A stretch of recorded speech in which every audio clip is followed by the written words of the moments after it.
Well, hello everybody and welcome back to my channel. Don't you just absolutely love it when you go pretty much an entire year without posting on YouTube and then you decide to return to YouTube, and 2 weeks after you decide to do that, your laptop that you've been using to do all of your editing for the past 5 years decides to just completely break on you. Personally, I just love that. I love it so much. I was so happy to open up my laptop and try and turn it on just to discover that, oh look, it's not gonna do that anymore. So that's where I've been the past 3 weeks. I was so excited to come back to YouTube that my laptop broke and I had to go out and get a new one. So now that I can edit videos again, I figured it would be a great time to come on here and get a little bit controversial. Today, we are going to be talking about a pet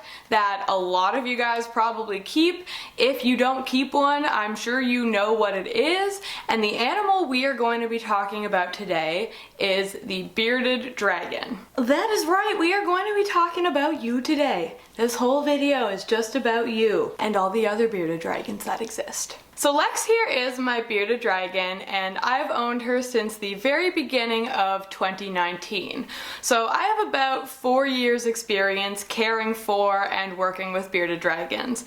Lex here is my only bearded dragon that I own personally, but I've also worked with some bearded dragons in different jobs I've had. I've worked at a pet store, so we had bearded dragons there. I worked at a reptile zoo, we had multiple bearded dragons there. And now the reason I wanted to come on here today and make a video about bearded dragons that I think could possibly be a little bit controversial is because I think there are some things about the way that we care for our bearded dragons that aren't really good for them or maybe aren't necessarily correct. And I want to talk about that because truthfully, I believe that a lot of the bearded dragons that we own in captivity are not receiving the proper care, and as a result are sometimes facing different health issues that in the long run can be very detrimental to them. And now before I get started with this, I do just want to say that I don't believe that there's anyone out there who has a bearded dragon as a pet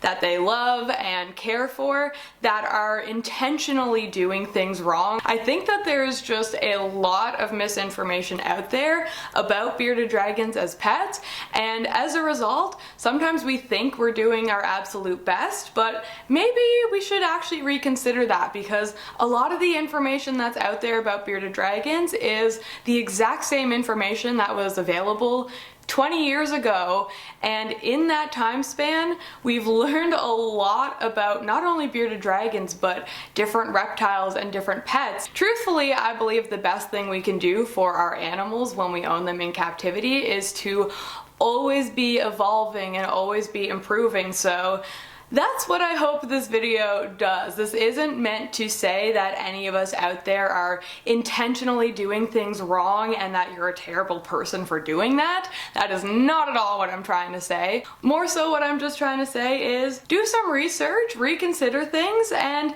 see if there are ways that you think you could change or evolve your care that might improve your bearded dragon's life. One of the biggest things I feel like we don't have exactly right with bearded dragons and their care is their diet. I truly believe that most of the information that's out there about how to feed your bearded dragon and what they should be eating is not really what's best for them. And the reason I believe that is because almost every single bearded dragon that is in captivity is overweight. And truthfully, when it comes to pet reptiles in general, a lot of them are overweight. It's not just bearded dragons, but bearded dragons are definitely one of the most common reptiles that you will see that are frequently way larger than they should be. Bearded dragons are a type of agamid, and naturally agamids are very lean. they're very active, and they're very agile lizards. However, when we take a look at our bearded dragons that we own as pets, a lot of them are certainly not lean, they are certainly not agile, and a lot of them are not very active either. So if you were to hop on Google right now and do a quick little search of what to feed a bearded dragon and how to feed a bearded dragon, you're probably going to get a lot of results telling you that for an adult bearded dragon, their diet should be about 80% vegetables and about 20% insects. And most things that I see online will also recommend feeding your bearded dragon about once a day. Now I'm gonna go right ahead and say that personally, I completely disagree with this. Through my experience, feeding our bearded dragons every single day a diet that consists of 80% vegetables and 20% insects, most of the time just leads to bearded dragons who are overweight, bearded dragons who become picky eaters, or bearded dragons that just leave a lot of food left behind in their bowls. All of these things right there are indicators to me that this is not necessarily the right diet for them. So normally the species of bearded dragon that we keep as pets is called the Pagona viticeps, and these lizards in the wild are found in Australia. There have been some studies done on these wild bearded dragons to see what their diet consists of, and these studies have found that yes, these lizards are omnivores, they eat both plant matter and animal matter, but when the contents of their stomachs were examined, it was found that these bearded dragons were eating about 60% animal protein and about 40% plant matter. So already right there, that completely contradicts the diet that we feed them of 80% plant matter and only 20% animal protein. You may think, okay, so instead of feeding them 80% plants and 20% protein, I should just do 60% protein and 40% plant matter. And while that is kind of true, it's also not necessarily that simple. So if we were to just switch it up like that and start feeding them 60% animal protein and 40% plant matter every single day, you would end up with a very, very, very obese bearded dragon. So because most people feed their bearded dragon every single day, it's just not sustainable to feed them that much protein. So instead we compensate by only feeding them 20% protein and 80% plant matter. But I don't agree with this. I don't think that is the way we should be feeding them. I believe the biggest issue with our bearded dragon's diet is the fact that for some reason we feel like we need to feed them every single day. For anyone who's watching this video that only has a pet bearded dragon and no other reptiles, this may seem completely normal to you, may seem like that's how all reptiles eat, but I'm telling you right now that there is almost no other pet reptile in captivity that we feed every single day. And anyone else who owns other pet reptiles probably knows this. There are very, very, very few reptiles that we feed every single day in captivity. And I don't understand why we think it should be different with bearded dragons. When you are not feeding your bearded dragon every single day, you can feed them this diet that consists of 60% protein and 40% plant matter, no problem, without them becoming overweight or obese. In fact, when I switched my bearded dragon from this 80-20 diet over to the 60-40 diet, I found that she lost weight, she leaned out, she became a lot more agile, a lot more active, and I truly believe it was because I was now feeding her a diet that more closely resembled to what she would eat in the wild, and I stopped feeding her as frequently to make sure that she didn't get overweight. When I was feeding her every single day, I would give her lots of vegetables, very few insects, and she was still overweight. She had excess fat pads on her body, and I didn't understand why my bearded dragon was getting overweight when I was technically doing everything right according to the care guides. When I changed up my bearded dragon's diet, I also found that she became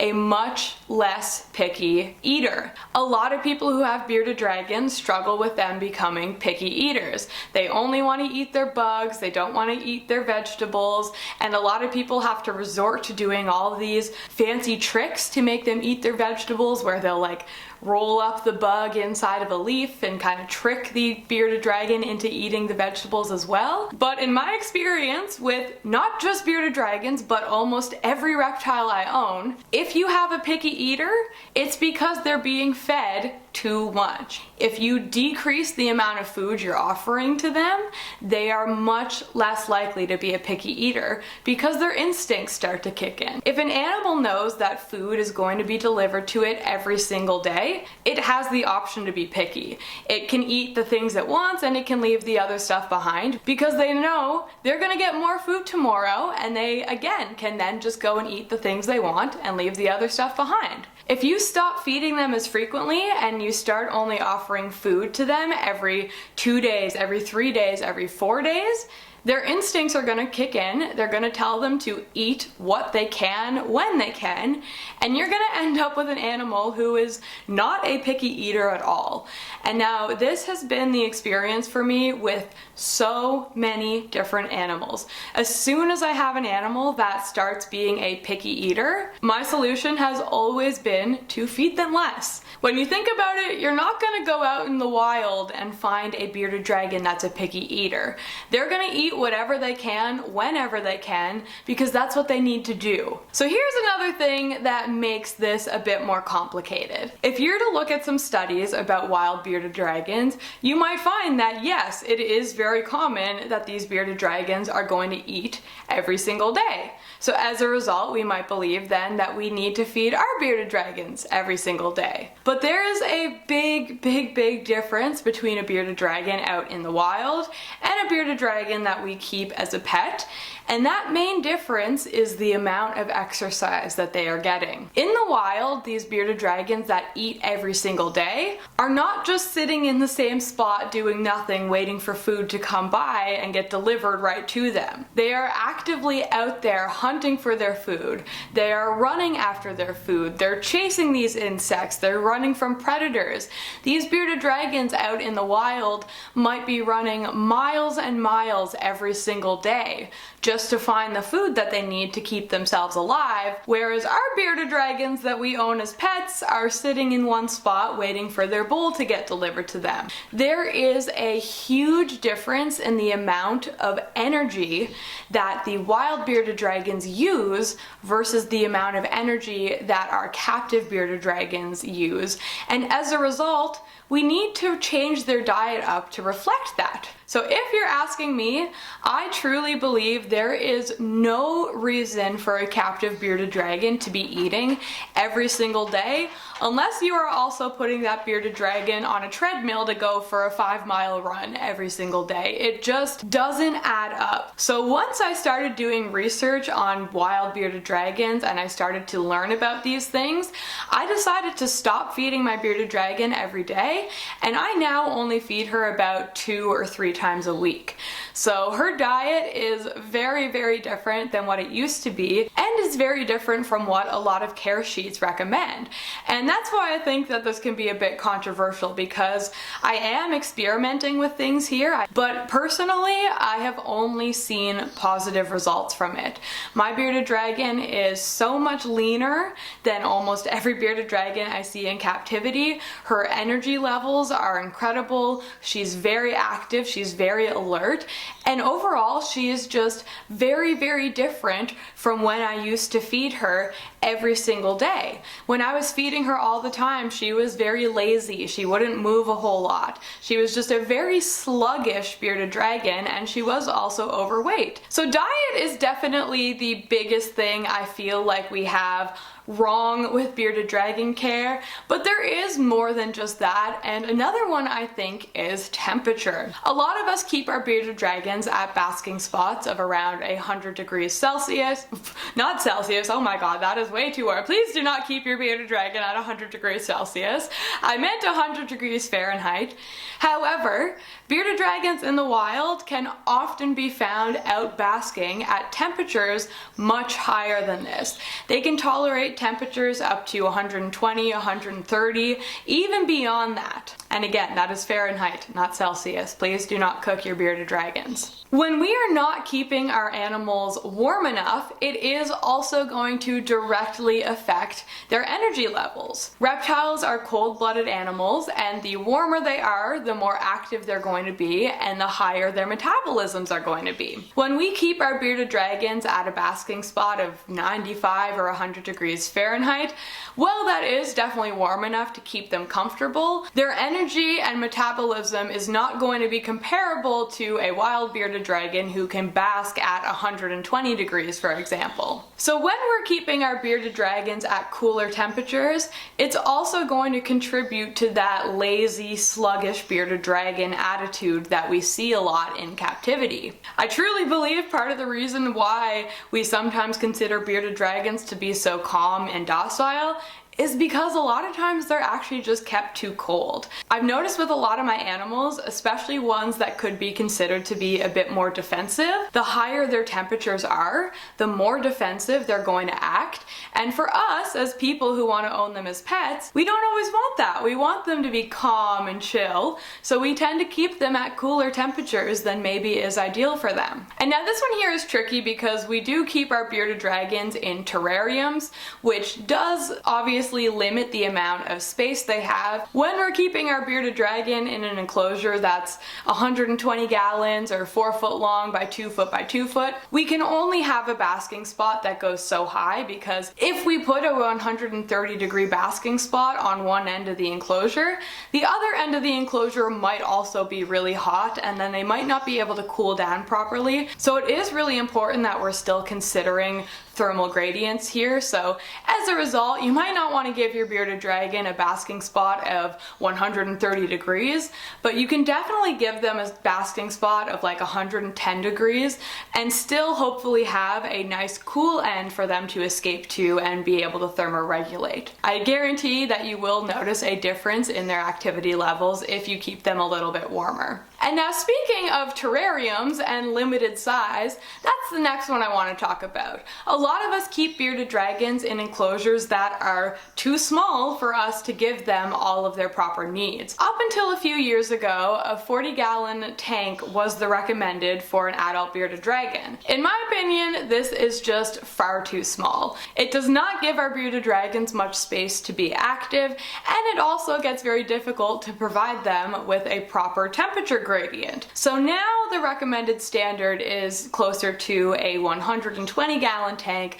which usually measures 4 foot by 2 foot by 2 foot. And if you ask me, I do think this size is okay for a bearded dragon, but as with most animals, the bigger the better. If you can provide them bigger than that, I think you absolutely should.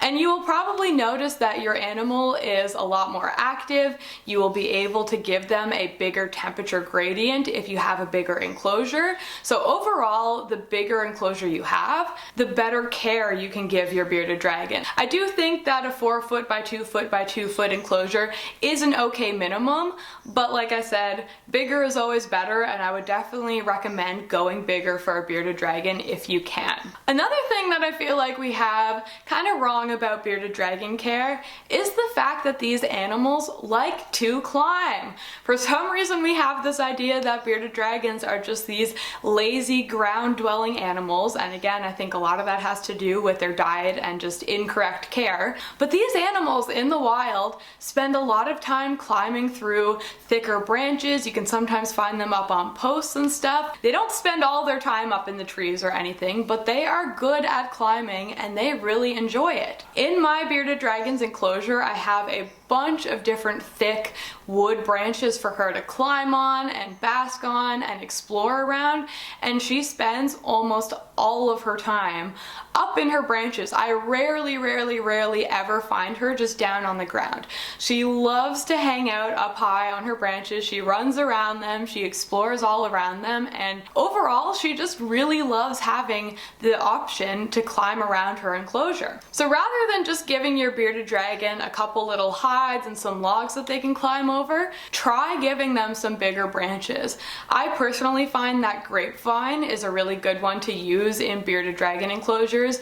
It tends to be pretty thick so they can get a good grip on it, and it works really well in low humidity enclosures. So grapevine would be one of my recommendations, but there are tons of different woods out there. You can use a lot of different kinds. Again, you don't want to give your bearded dragon an enclosure that's like a crested gecko enclosure where it's very tall with no width. They definitely need a lot of width. That's the important thing for them, but you can still provide climbing opportunities within a wide enclosure. It is very, very possible, and I have a feeling your bearded dragons would really like it. And the last one I want to talk about is substrate.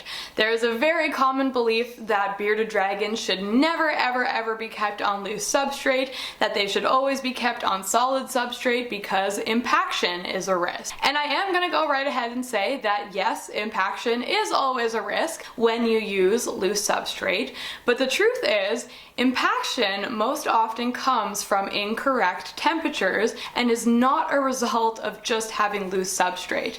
If you use a loose substrate that is safe for the animal, as long as your temperatures are correct, it should not have any issues with impaction. Since reptiles are cold-blooded animals, they rely on external heat sources to be able to properly digest things.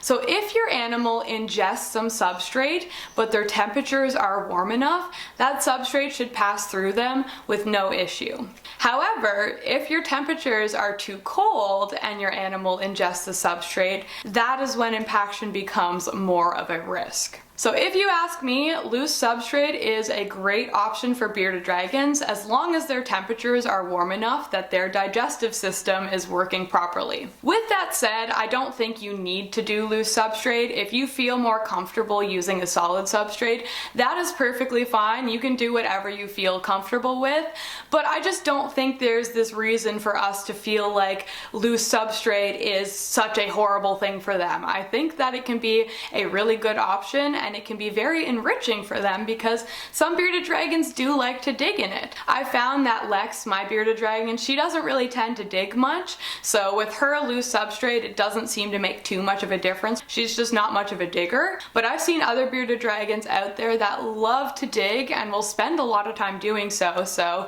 again, this is something that you can experiment with and maybe see what your bearded dragon likes, see what you find works best for you. So now that all of that is said, I do just again want to say that the point of this video is not at all to make anyone feel like you've been doing things wrong or like you've been a terrible owner if you've been caring for your bearded dragon the way that so many of these care guides tell you to. The point of this video is more so just to say that even though this is what we've thought is correct, maybe it's not. Maybe we should think about that a little bit more, and maybe we shouldn't be so scared or so hesitant to experiment with our animals' care to figure out what works for them and what leads to a better animal. The truth is, bearded dragons have not been in captivity for that long. We haven't been owning them as pets for hundreds and thousands of years like we have with other animals, so we are still learning a lot about them. Yes, when we experiment with things, we obviously need to be safe. We always want to have the animal's welfare in mind, but that's not to say that we can never try new things, because for me, as I've tried new things with my animals and especially with my bearded dragon, I've seen a lot of positive results and a lot of positive changes, and I just want to share that with everyone here because I feel like it would be a bit of a shame if I did this experiment with my bearded dragon care, noticed all of these positive changes, and then just didn't say anything about it. So if you own a bearded dragon, or even if you own some other kind of animal, if you have done any sort of experimenting or changing with their care, and you've noticed positive or negative changes, I would love to hear about it below. I would love to see what you guys have learned through your experiences, and maybe I can learn something from that as well. So please share any similar experiences that you've had down in the comments below. The things we can learn from each other are very, very, very important, and I think a lot of people are scared to share these types of things because it can be seen as controversial, when really I don't think it should be. I think that we should be doing more of this. I think that we should be more open about this stuff, and ultimately I do believe that if we are, it's only going to benefit our animals and future animal keepers. So yeah, let me know. I really do want to have a conversation about it. I do also want to say that I will be linking various studies that I've researched and stuff about bearded dragons down in the description below. So if you want to take a look at some of these studies that I was referring to, they will be down there. Thank you all so much for watching. I really do hope that you enjoyed this video or feel like you learned something from this video. If you did, please be sure to give it a big thumbs up, and don't forget to subscribe to my channel if you haven't already. Leaving this video a like, a comment, subscribing to my channel, it really, really helps me out. As you guys know, I was gone off YouTube for like a full year, and I'm trying to make a good comeback, so it would really help me out if you would support my channel. And of course, I do really, really appreciate all of your guys' support. It means so much to me, so thank you. You can also check out my other social medias. It's basically all MSAM99, but again, they will be down in the description below. So I'd love to see you guys over there in some of those places. Now that I've rambled on about all this stuff, I'm gonna go ahead and end the video. So thank you guys so much for watching. I really appreciate it, and I will see you all next time.